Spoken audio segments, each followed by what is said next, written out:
Morning students, today I am starting our new unit 12 that is profit and loss। तो सबसे पहले तो इसका मैंने आपको एक PDF सेंड किया था, होप आप सबको मिल गया होगा। उस PDF में मैंने आपको बेसिक्स सेंड किया था, ठीक है। तो आप सबको वो लर्न भी करना है। तो हमारी यूनिट है प्रॉफिट एंड लॉस। तो सबसे पहले मैं आपको इसके बारे में बता देती हूँ। प्रॉफिट क्या होता है? प्रॉफिट मीन्स होता है लाभ। आपने कई बार सुना भी होंगे ये वर्ड्स प्रॉफिट लॉस। प्रॉफिट होता है जब हम कोई भी चीज़ है, कोई भी प्रोडक्ट है या कोई भी थिंग है, उसको उसकी एक्चुअल प्राइस से ज़्यादा में सेल करते हैं। प्रॉफिट लॉस वर्ड्स ज़्यादातर हमारे सिर्फ सेलिंग में, परचेजिंग में ही काम आते हैं। हम जैसे मार्केट जाते हैं कोई भी प्रोडक्ट परचेज करने, देन हमें ये सब वर्ड्स काम आते हैं। तो प्रॉफिट होता है जब हम किसी भी प्रोडक्ट को उसकी परचेज प्राइस से ज़्यादा पे सेल करते हैं। और लॉस मीन्स होता है हानि, यानी कि जब हम किसी भी प्रोडक्ट को उसकी एक्चुअल प्राइस से कम पर सेल करते हैं तब होता है लॉस। अब इस यूनिट में आपको कुछ वर्ड्स हैं जो रिपीट होंगे बार बार, तो आपको उनको अच्छे से पता होना चाहिए।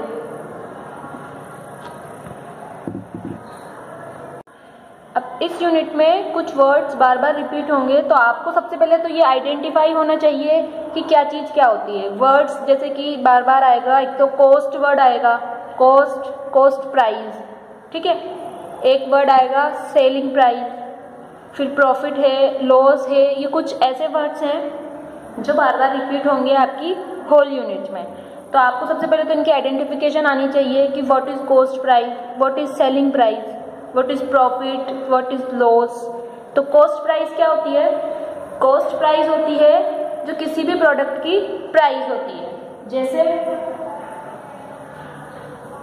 एग्जाम्पल हम लें इसका, कोस्ट प्राइस को आइडेंटिफाई करने का। आपको कोई भी क्वेश्चन दिया हुआ होगा, उसमें डायरेक्टली बताया हुआ होगा ये इसकी कॉस्ट प्राइस है, ये इसकी सेलिंग प्राइस है। तो आपसे कभी प्रॉफिट पूछ लेगा, कभी लॉस पूछ लेगा, या किसी क्वेश्चन में कॉस्ट प्राइस पूछेगा तो किसी क्वेश्चन में सेलिंग प्राइस पूछेगा। तो आपको खुद को आइडेंटिफाई होना चाहिए। तो कोस्ट प्राइस क्या होती है? कोस्ट प्राइस को हम बोलते हैं लागत। कोस्ट किसी भी चीज को लाने में जो कॉस्ट लगती है। जैसे कि मैं मार्केट गई, मैंने एक पेन परचेज किया, पेन है 5 रुपीज का, ठीक है। 5 रुपीज मैंने शॉपकीपर को दे दिए। अभी 5 रुपीज क्या है? ये 5 रुपीज है इस पेन की कॉस्ट प्राइस। मुझसे कोई पूछेगा आपने ये पेन कितने में लिया, तो मैं बोलूंगी 5 रुपीज में। दैट इसकी कॉस्ट प्राइस क्या है? 5 रुपीज है। जिस प्राइस पे आ रहा है वो है कॉस्ट प्राइस। तो जैसे 5 रुपीज क्या हुई? पेन की कॉस्ट प्राइस, ठीक है। अब कॉस्ट प्राइस और सेलिंग प्राइस हम पढ़ रहे हैं। सेलिंग प्राइस का मतलब क्या है? जिसपे भी हमने इस चीज को बेचा, ठीक है। मैं पेन लेने गई और शॉपकीपर से मैंने पेन लिया, ठीक है। तो शॉपकीपर के लिए तो ये जो 5 रुपीज है ये है कॉस्ट प्राइस, सॉरी शॉपकीपर के लिए तो यही 5 रुपीज क्या बन जाएंगे? सेलिंग प्राइस बन जाएंगे।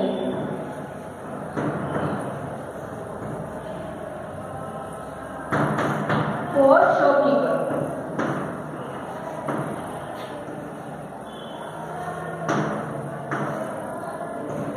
शॉपकीपर के लिए तो ये 5 रुपीज क्या बन गई? Selling price. क्यों? क्योंकि उसने हमको 5 रुपीज में दिया है, हम 5 रुपीज में लेकर आए हैं। तो हमारे लिए तो 5 रुपीज क्या है? कॉस्ट प्राइस है। और शॉपकीपर के लिए 5 रुपीज क्या है? सेलिंग प्राइस है। जैसे कि इसका और एग्जांपल हम लें, आप चॉकलेट परचेज करने जाते हैं, तो जैसे कि आपने उसको 5 रुपीज दे दिए शॉपकीपर को, 5 रुपीज की चॉकलेट ले ली आपने, ठीक है। तो आपके लिए 5 रुपीज क्या है? उस प्रोडक्ट की, यानी कि उस चॉकलेट की कॉस्ट प्राइस है कि हमने ये चॉकलेट 5 रुपीज में खरीदी है। और वही 5 रुपीज शॉपकीपर के लिए क्या है? सेलिंग प्राइस है कि उसने वो जो चॉकलेट है वो 5 रुपीज में हमको सेल की है, ठीक है। यानी कि परचेज सेल, एक तरह से आप इसको ऐसे समझिए, सेल और परचेज। परचेज मीन्स खरीदना और सेल मीन्स बेचना, ठीक है। तो यही होता है सेल परचेज। हम किसी भी शॉप पे जाते हैं कोई भी पर्टिकुलर प्रोडक्ट लेने, तो एक सेल करता है और एक परचेज करता है। हम जो परचेज करते हैं वो कस्टमर बन जाते हैं और जो वो सेल करता है वो सेलर बन जाता है। ठीक है, और इसी 5 रुपीज़ में अब आपको इन्हीं से प्रॉफिट लॉस भी देखना है। ये जो 5 रुपीज़ है, इसी 5 रुपीज़ में जो शॉपकीपर है उसका प्रॉफिट या लॉस इंक्लूड होता है। हमें नहीं मालूम होता है कि उसने प्रॉफिट किया है या उसने लॉस किया है, बट इंक्लूड इसी में होता है। प्रॉफिट भी होगा तो इसी 5 रुपीज़ में इंक्लूड होगा, और अगर लॉस होगा तो भी इसी 5 रुपीज़ में इंक्लूड होगा। हमें तो अल्टीमेटली कॉस्ट आती है, दैट हम क्या है हमारे लिए अल्टीमेटली कॉस्ट 5 रुपीज़। ठीक है, तो इस तरह से आपको आइडेंटिफाई होना चाहिए कि कॉस्ट प्राइस क्या है, सेलिंग प्राइस क्या है, प्रॉफिट आपको फाइंड आउट करना हम सीखेंगे इसमें, और लॉस, इस तरह की हम क्वेश्चंस करेंगे। तो इसके लिए open your studio book unit 12 page number 59, Pep activity 12.1। Suraj owns a shop that sells mobile phones. He buys phones in bulk from a factory and sells them to customer. कोई person सूरज है जिसके mobile की shop है, तो वो bulk का मतलब है यहाँ पे बहुत ज़्यादा, बल्क का मतलब होता है क्वांटिटी में ज़्यादा। तो वो फैक्ट्री से मोबाइल फ़ोन्स परचेज करता है और उनको कस्टमर्स को सेल करता है।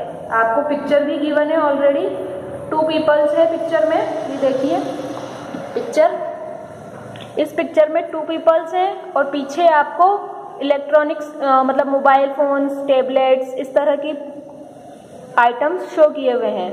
ठीक है, तो एक है जो सेलर होगा और जो एक पिक्चर है वो है परचेजर, जो परचेज करेगा कस्टमर्स।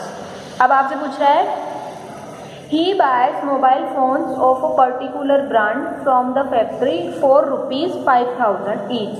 उसने 5,000 ईच का मतलब है 1 मोबाइल की कॉस्ट आपको दी हुई है, तो 5,000 के उसने मोबाइल्स परचेज किए हैं, एंड सेल्स देम फॉर ₹6,000, और उसको सेल कितने में करा है, 6,000 में किया है।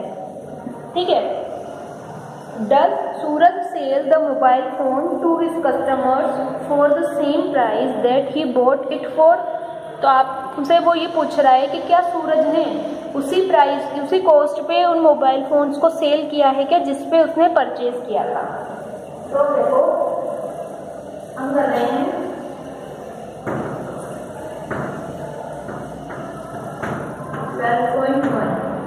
अब इसमें सबसे पहले तो हमको ये पता होना चाहिए कि कॉस्ट प्राइस क्या है और सेलिंग प्राइस क्या है।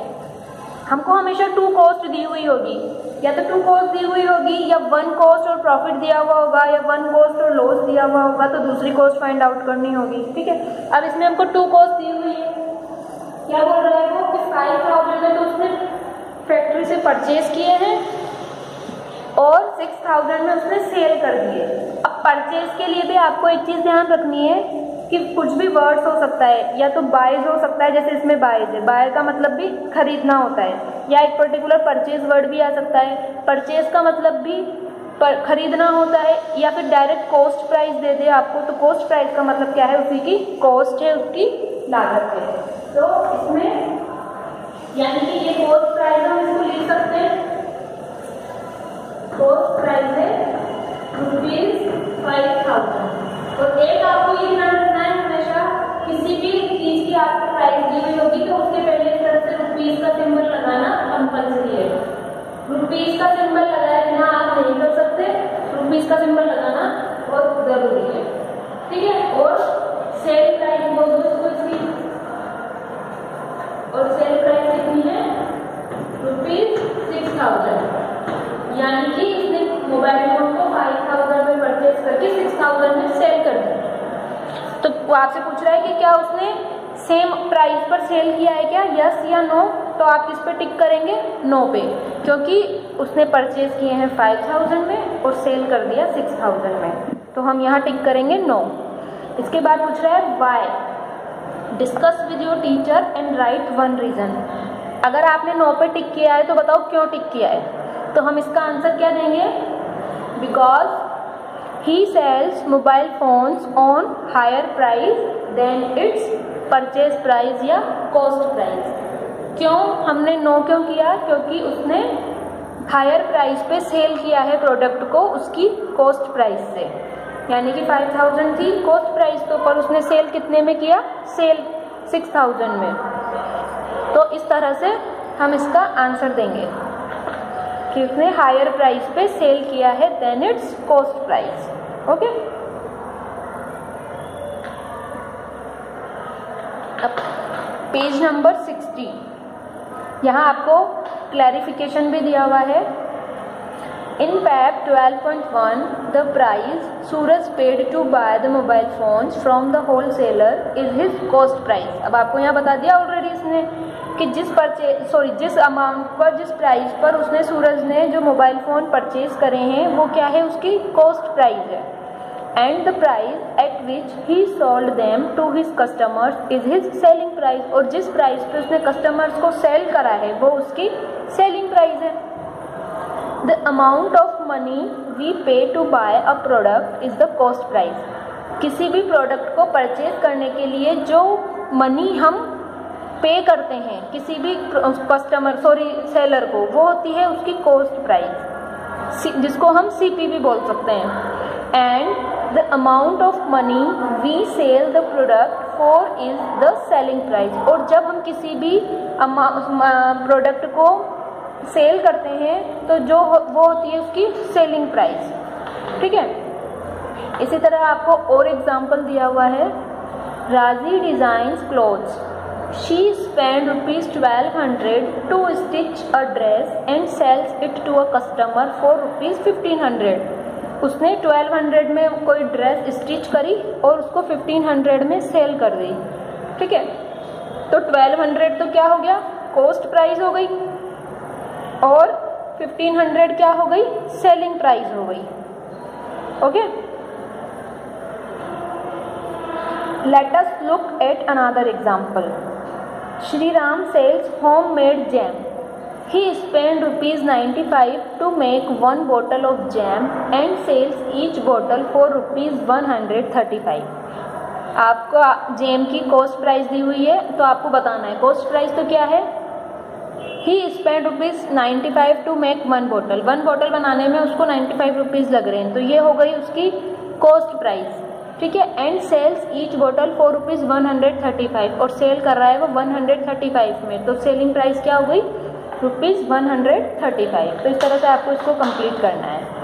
अब इसके बाद activity 12.2, identify the cost price and selling price in the following situations. आपको कुछ सिचुएशंस दी हुई है और उसमें सेलिंग प्राइस और कॉस्ट प्राइस और सेलिंग प्राइस आइडेंटिफाई करनी है। जैसे कि Raghav buys a watch for rupees 2000 and sells it for rupees 2200। Raghav ने एक वॉच बाय, यानी वही मैंने आपको हम कहा है हमेशा या तो बाय वर्ड आएगा या परचेज वर्ड आएगा, तो जहाँ बाय या परचेज वर्ड आ जाए वो हो जाती है कॉस्ट प्राइस, और सेल्स जहाँ आ जाए वो हो जाती है उसकी सेलिंग प्राइस। तो आपको कंप्लीट करनी है ये एक्टिविटी, कॉस्ट प्राइस बतानी है और सेलिंग प्राइस बतानी है। एक्टिविटी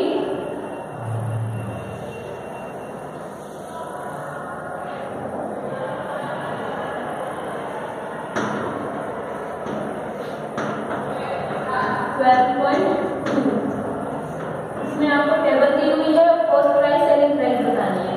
तो वॉच की बतानी है आपको, उसमें बायस करी है 2000 में और सेल कर दी 2200 में, तो आप खुद बता सकते हैं। तो कॉस्ट प्राइस क्या होगी 2000 और सेलिंग प्राइस क्या हो जाएगी 2200। ठीक है, अब एक चीज़ आपको यहाँ पे ये भी ध्यान रखनी है, कई बार आपको कंफ्यूज करने के लिए सेलिंग प्राइस पहले दे देता है और कॉस्ट प्राइस बाद में दे देता है। तो ये नहीं होना चाहिए कि आपने जस्ट अमाउंट देखी, फर्स्ट वाली वो कॉस्ट प्राइस हो गई और सेकंड वाली सेलिंग प्राइस हो गई। नहीं, आपको क्वेश्चन को अच्छे से समझना है पहले, उसके बाद आपको डिसाइड करना है कि which is cost price and which is selling price. ये नहीं होना चाहिए कि आपने सिर्फ क्वेश्चन देखा नहीं और फर्स्ट वाली अमाउंट को कॉस्ट प्राइस मान लिया और सेकंड वाली अमाउंट को सेल प्राइस मान लिया। ऐसा नहीं होता है, कई बार वो आपको पहले सेलिंग प्राइस भी दे देगा, तो आपको इसके लिए क्वेश्चन हमेशा केयरफुली रीड करना होगा। इसके बाद सेकंड है Sita sells homemade pickles jar at ₹70 each. Sita ने होममेड पिकल जार 70 रुपीज़ में सेल करे। अब इसमें एक ही अमाउंट है, एक ही प्राइस दी हुई है सिर्फ, और वो भी कौन सी है, ओनली सेलिंग प्राइस दी हुई है हमको, तो हम सिर्फ सेलिंग प्राइस बताएंगे, कॉस्ट प्राइस हमको नहीं दी हुई है। तो हम सेलिंग प्राइस वाले साइड में लिख देंगे ₹70। इसके बाद Chetna sells book marks for ₹20 each. अब देखिए दे दिया ना इसने, पहले सेल प्राइस पहले दे दी। चेतना ने बुक मार्क्स 20 रुपीज़ में सेल करे।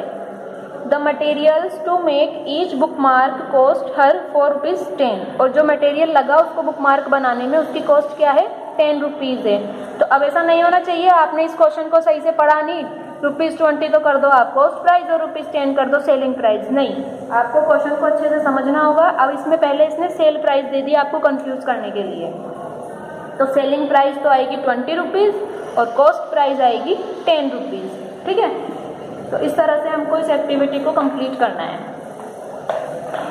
इसके बाद activity 12.3, do you think a shopkeeper will sell his products at a price lower than the cost price. आप क्या सोचते हो कि कोई जो शॉपकीपर है वो उसके प्रोडक्ट्स को उसकी कॉस्ट प्राइस से कम पर सेल करता है? इफ सो व्हेन, अगर ऐसा तो कब? Discuss with your teacher and right your answer. कोई भी शॉपकीपर, आप खुद सोचिए, कोई भी शॉपकीपर ऐसा कब करेगा कि वो जो उसके प्रोडक्ट्स हैं उनको उनकी एक्चुअल प्राइस से भी कम पर बेचेगा। यानी कि जैसे कि कई बार होता है ना, हम लोग सुनते हैं आजकल वहाँ सेल लग रही है, यानी कि सेल में क्या होता है, हम कई बार देखते भी हैं कि ये वाली जो प्रोडक्ट है ये पहले 100 रुपीज़ की थी, अब 80 रुपीज़ में ही आ रही है। तो शॉपकीपर ने ऐसा क्यों किया, हमको इसमें यही बताना है। हम कई बार देखते हैं ना, टीवी पे एड्स भी आते हैं दैट ये जो चीज़ है ये 100 में थी, अब उस 100 को क्रॉस करके 80 रुपीज़ राइट कर देते हैं, वो लोग करते हैं कई बार, कॉस्ट को कम कर देते हैं। तो हमसे वो यही पूछ रहा है कि ऐसा क्यों करते हैं शॉपकीपर। तो इसमें आप अपने थॉट्स राइट करना, डिस्कस करना आप अपने घर पे इस एक्टिविटी में।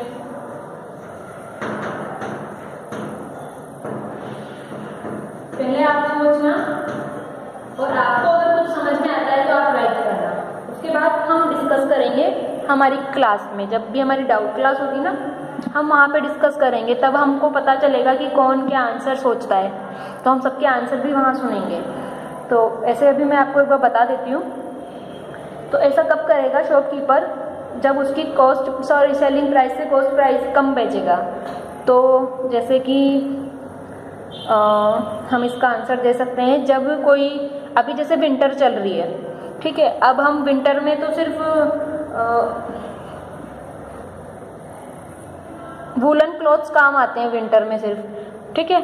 अब जो वूलन क्लॉथ हैं वो समर में काम नहीं आते।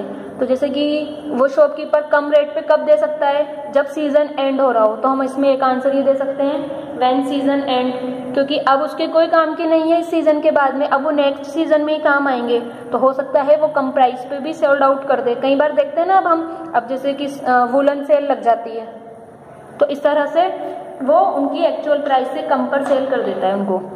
तो जब इसका सीजन एंड हो रहा हो तो हम इसमें आंसर दे सकते हैं व्हेन सीजन एंड्स। या फिर जैसे कई बार कुछ ऐसा रीज़न हो जाता है कि शॉपकीपर को अपना जो शॉप है वो ही बंद करनी पड़ती है, कहीं कुछ ऐसा रीज़न हो जाता है, तो when he shut down his shop, या फिर जब उसको अपनी शॉप बंद करनी हो, तो हम इसमें एक आंसर ये भी दे सकते हैं, ठीक है। या फिर जैसे कई बार क्या होता है, शॉपकीपर के पास बहुत सारा माल, बहुत सारे जो प्रोडक्ट्स होते हैं वो अनसोल्ड रह जाते हैं, यानी कि बिना बिके हुए रह जाते हैं। कई बार डिमांड नहीं होती किसी चीज़ की, तो बिना बिके हुए भी बहुत सारा माल रह जाता है। तो पर जब उसको फिर वो अगर प्रोडक्ट सेल आउट करने होते हैं तो तब भी वो उनकी एक्चुअल प्राइस से कम पर सेल कर देता है। तो हम ये भी एक रीज़न ये दे सकते हैं कि when he have lots of products, जब उसके पास बहुत सारे प्रोडक्ट्स रिमेन रह जाते हैं टू सेल करने के लिए। तो हम इसमें अपनी चॉइस से कुछ भी आंसर दे सकते हैं। तो आप सबसे पहले अपना आंसर राइट करना, ठीक है। उसके बाद हम इस क्वेश्चन को हमारे डाउट क्लास में डिस्कस करेंगे। तो आपका आज का होमवर्क यही है।